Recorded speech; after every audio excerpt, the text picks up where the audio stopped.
কত টাকা ভাইয়া দেখাবো, সবসময় মাথায় রাখতে হবে। মাথায় রাখতে হবে এইটাই যে আমার এখানে টিউশন ফিস যদি হয় $30,000 অথবা $40,000, আমি যে প্রোগ্রামে আসছিলাম অ্যাট দ্য টাইম ইট ওয়াজ $32,000 এখন এই প্রোগ্রামটা $40,000 হয়ে গেছে। আমি বলছি 2016 আর 2023-এর মধ্যে কথা, $10,000 কিন্তু বেড়ে গেছে। সো $40,000 কত হয়? শুধুমাত্র যে এটা বেড়ে গেছে তাও না, তখন আমি ডলার কিনছি 62.59-এ কিনছি, 62 টাকা করে কিনছি, এখন 87। তার মানে $10,000 শুধু যে বাড়ছে তাও না, আরো 20 টাকা করে যদি আমি এখন $10,000-কে গুণ দিই, তাহলে ওই টাইমেও বেশি বাড়ছে টাকাটা, রাইট? সো এটা মাথায় রাখতে হবে যে আমাদের কিন্তু এখন এইসব জিনিস জায়গায় বেড়ে যাচ্ছে। সো এই টাকাটা আমাকে দেখাতে হবে যে টিউশন ফিজের টাকাটা আমার আছে, এবং এইবার যে আমি 2 বছর আমার ছেলেটা থাকবে বা আমার মেয়েটা থাকবে, 2 বছরে টোটাল প্রতি মাসে একটা রাফ এস্টিমেশন আছে যে রাফ কত খরচ হয়।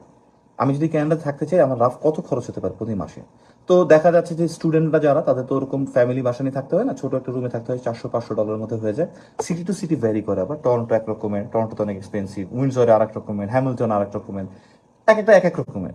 সো এইখানে আমাদের কাভার হয়ে যাবে, কোনো অসুবিধা নেই সেই জিনিসটা নিয়ে, ঠিক আছে?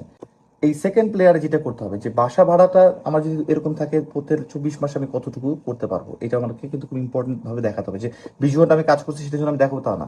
সো এই 24 মাসে আমি কি মানে কতটা আমার খরচ হতে পারে। সো 500 টাকার খাওয়া দাওয়া 300-400 টাকা, 300-এর মতো যায়, আরো বেশি যায়, এখন 400 যায়।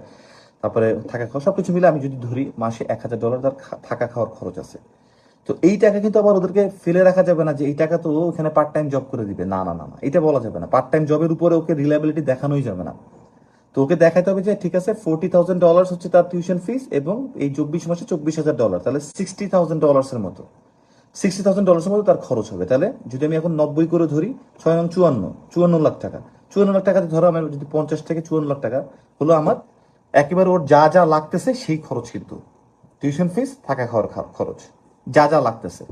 সো ব্যাংকে কি 54 লাখ টাকা লাগলে, এই চিঠটাকে বললাম 54 লাখ টাকাই দেখানো যাবে না। যদি তার খরচ 54 লাখ টাকা থেকে থাকে, তাহলে 54 লাখ টাকা থেকে আমি সবসময় প্রেফার করি যে তুমি 5 থেকে 7 লাখ টাকা এটার উপরে আরো রাখো। 54 পরে মানে যেটা তোমার ব্যাংকের মানে টোটাল টিউশন ফিস, এবং 2 বছরের প্রোগ্রাম হলে 2 বছরের জিনিসপত্র, যা থাকা খাওয়ার খরচ আছে, এই দুইটা মিলায় যে টাকাটা হয় সেটার সাথে তুমি 5 থেকে 7 লাখ টাকা আরো বেশি ব্যাংকে দেখো, এবং এইটা টোটালটা ব্যাংকটার ব্যালেন্সটা দেখাও।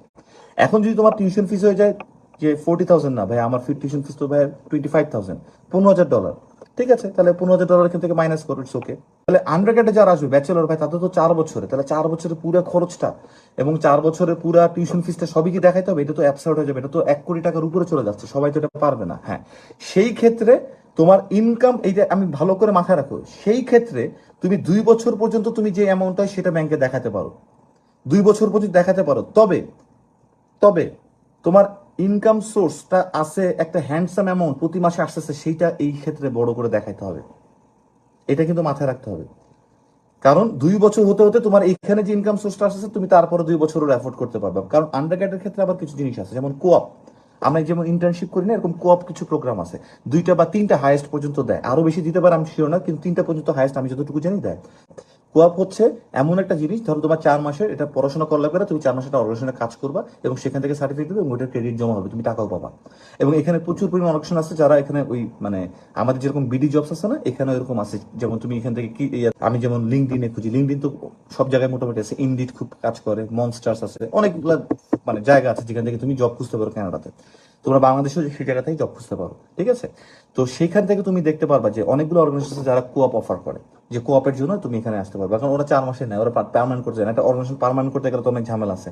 সো 4 মাসের জন্য তো ওখানে একটা তুমি টাকাও পাচ্ছ এবং তোমার পড়াশোনা করতে হচ্ছে না, এটা কিন্তু একটা ব্যাপার আছে। সো 3টা কোঅপ থাকবে যদি 4 বছরের কোর্স, তার মানে কি একটা বছর কিন্তু পুরো গেল এখানে কোঅপেই, আর থাকে 3 বছর। সো 3 বছরের ভিতরে তুমি কিন্তু 3টা সামার পাচ্ছ, 3টা সামারে তুমি অনেক ইনকাম করতে পারতেছো। সো এই জায়গায় মাথায় রাখতে হবে যে এই কোঅপ থেকে যায়, যার জন্য তুমি 4 বছরের কোর্সে 3 বছর দেখাও বা 2 বছর টাকা দেখাও, আর 1 বছর এমনিতেই হয়ে যাবে। সো ওইটাতে কিন্তু ভিসা হয়ে যায়।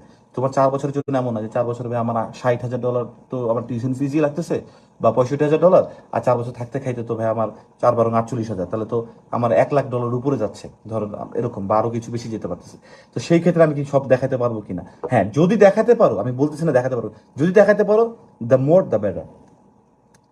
So the more the better. তার মানে ইকুয়েশনটা খুবই সহজ। ব্যাংক ব্যালেন্সের ক্ষেত্রে তুমি যে প্রোগ্রামটা চুজ করতেছো সেটা টিউশন ফিস, এবং যে কয়দিনের প্রোগ্রাম সে কয়দিনের থাকা খাওয়ার খরচ, এই দুইটা এক করবা, প্লাস 5 থেকে 7 লাখ টাকা অ্যাড করবা।